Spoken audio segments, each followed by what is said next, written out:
Alright, so like I was saying before, not all our problems are going to be spelled out and as easy for you. You're going to have to make some inferences and really read the problem as best you can and pull out some key words. So I'm going to show you how to do that with some of these harder problems.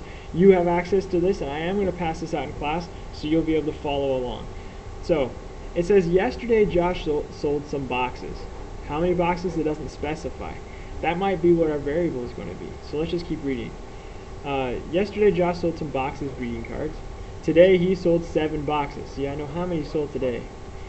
If he sold 25 boxes in all.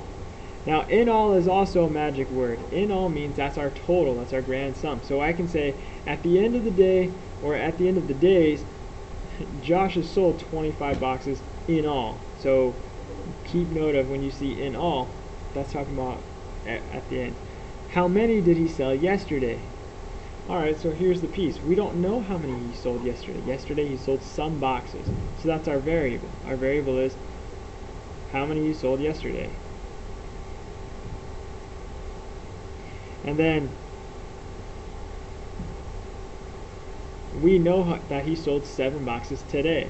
So 25 is the total amount. So I know that I can add 7 to how many he sold yesterday, and that would get me 25 total. So we're going to use our variable y from what he sold yesterday, add 7, and that gets me my total. That's what they're looking for, is you're looking for the setup. Okay? Yes, you can answer the question pretty easily. Some of you may not even think about writing an equation, which is okay. That's a clever thing to have. But it's even more important. It's even more clever, or even more so important. If you're reading this, how could you set it up in an expression? What could you do to think of this in a math sequence? Or can you keep track of the steps that are happening in your head without even thinking about it? You probably did something like this. You probably said, well, if I had 25 boxes total and I had 7 that I sold today, if I just subtract that amount, I'll probably get 18. So I know that he sold 18 boxes yesterday. Alright, so you probably could have jumped the gun and done that. But here's the key. Can you write an expression, an equation, that would represent this? Okay, so that's what we're really trying to learn here. So let's try another one. After Hoshi spent $27.98 or $27.98 for a sweater, she had $18.76 left. How much money did she have to begin with? We don't know how much money she had to begin with. Alright, so we're going to say the variable is x. How much did she have to begin with? How much did she start with?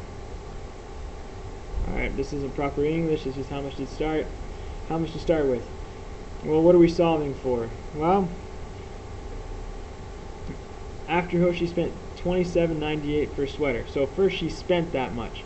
Whenever we spend money, we have to take it away from what from our pocket or from our bank or how much ever we have, or from our lump sum. Alright, so $27.98. This is going to be a negative amount because we're taking it away from spending. Okay, she has left. Left is also another word that helps us know that's the end result. So I can write equals 86.76 or 18.76. So I know this is my total amount. I know this is how much I'm taking away. I don't know how much I started with. How do you solve that? Well, add how much you had left to how much you spent, and that'll tell you how much you began with. Okay, and this is solving equations. You know, you subtract 7 from both sides of your equation. You would add 27.98 to both sides of your equation, just like solving a multi-step equation. Alright, so 27.98 plus 18.76, add that together, get 14, 17, carry your decimal down, that's 15.16 for $46.74. That is how much money she had to begin with. Alright, so we're going to skip ahead. We got time, we'll do one more. Alright, now both of these are interesting. This first one, one day Reva baked several dozen muffins.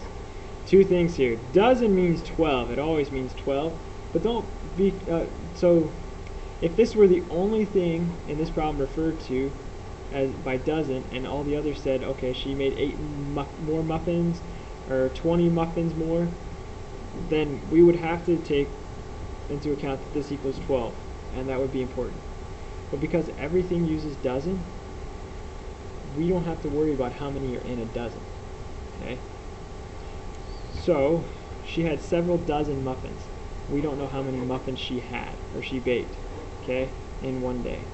But the next day, she made 8 dozen more. Well, more is my addition word, right? So I know that I'm going to be making 8 more of whatever. She made 20 dozen in all. Great. That tells me is 20. 20 is my total. So how many did she make in the first day? Well, I don't know. This is number of muffins in the first day.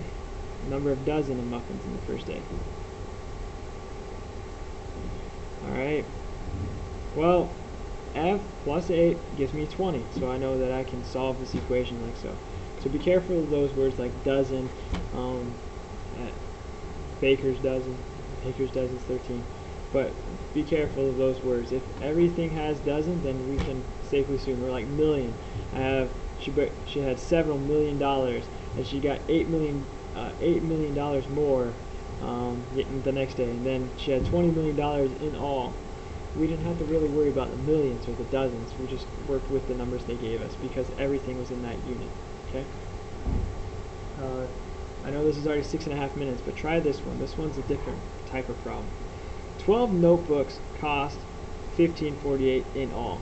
So I know $15.48 is my result. That's how much I get in all, right? What is the price of one notebook? So my variable is the price of one notebook.